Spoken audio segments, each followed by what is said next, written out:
Hi BookTube, and welcome to a new video on this very overcast day in London. I think we can officially say summer has departed the British Isles. 4 books read this week. Jason Mott, hell of a book. Clarice Lispector, An Apprenticeship, or The Book of Pleasures. Leonardo Schiascia's The Wine Dark Sea, a collection of short stories. And Kai Miller poetry collection, There is an Anger That Moves. So I'm going to start with the Jason Mott. I saw this on Matthew Sharappa's 5 Best Reads of Summer. Jason Mott is an African-American author, and this is a story about an African-American author who is undertaking a US-wide book tour for his first best-selling book, which is called Hell of a Book. And this author has, and it starts off very engagingly. The first scene virtually is he's running from a hotel room naked, being chased by the husband of a woman. And of course, being naked, he doesn't have his own door swipe key. So the tour starts off as a bit of sort of alcohol and sex binge, but it very, very soon sort of turns sort of, I don't want to use the word surreal, but sort of, he hits problems. And most of the problems are underlined by the fact that he, as a writer, he suffers from a condition, and that condition is the imagination, or he lives in a dream world. He sort of pretty much dissociates from reality. So a lot of the events that happen afterwards, including such as the potential to fall in love with a woman in San Francisco who attends his event, not as a one-night stand conquest, but actually genuinely moved. But does she even exist? You know, or is this a product of his imagination? And both him and us, the reader, find it increasingly hard to distinguish, what is actually a reality, even within this book, and what is purely a product of his mind. We never find out what the contents of Hell of a Book is, other than it's about the death of his mother.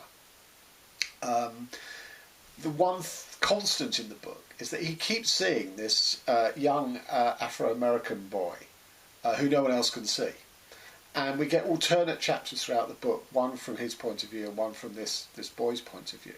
And the boy is sort of saying that he has learnt the trick of making himself invisible because of his dark pigmented skin, and his race and ethnicity has caused him so many problems that his parents were always trying to protect him by getting him to make himself invisible. So if he's invisible, no one can persecute him. And this boy claims that he's latched onto the author, for reasons that we'll go into, and only the author can see him, no one else can see him, which of course again fits into this sort of strange, sort of dissociative world of the book. Now this boy, is it the author, as a boy? Is it the storyline that the boy offers of having been witness to his father being shot by the police for no reason? Or is it a boy who himself has been shot and brought out another wave of Black Lives Matter protests? And the author is so dissociated from sort of everything in the news, that even though this is a nationwide story, you get activism on the streets in every major city in America, he's unaware of the story. He's not unaware of the fact that black kids get shot by police. But this particular one, he's somehow managed to miss the news, and people keep asking him what his reactions are to it. And again, as part of his dissociation, he sort of mumbles a very sort of generic answer, even though he doesn't actually know what story they're talking about. And that is one of the dilemmas that he faces, throughout the book, that he has written a book about the death of his mother. It's very personal, which is ironic because this is a book about an author who screens off his personal life, who runs away from his personal life in sort of drink and sex and things like that. But it's surprisingly personal. But the accusation is he's an African-American writer. He should be writing about, African-American people in the now, i.e. Black Lives Matter, kids getting shot for no reason, all that sort of thing. And that tension is sort of increasingly racked up throughout the book. It's an interesting book. I think it's a bit inconsistent because you're in a constant dissociative state. It's very hard to get a mooring on where you are in the book. I also think it gets a little repetitive, but it was a very enjoyable read, very quick read, 4 stars. And on to Clarice Lispector. So this is my 7th or 8th Lispector novel. I mean, they're all sort of short like this. And I started off, the first one of hers I read was Agua Viva, which is so good I thought, right, I want to read something else by her. So then I picked up The Passion According to G.H., which is a supreme work of fiction. And on the basis of that I thought, right, I want to read everything by Lispector, maybe even her short stories.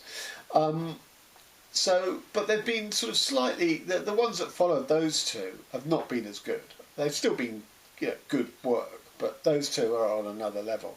And so I come to this, which was published in this Penguin edition in 2021. So I don't know if it's not been translated to English before now. The translator is... the translator is not being shown to me. Who is the translator?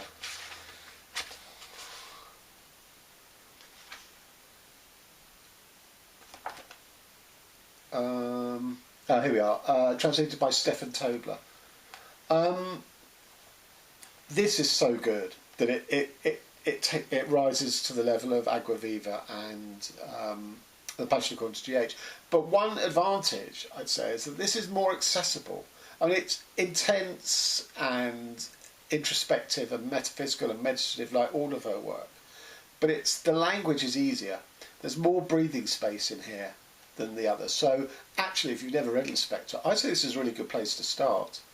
So it's definitely up there now in my sort of top 3 Lispector books.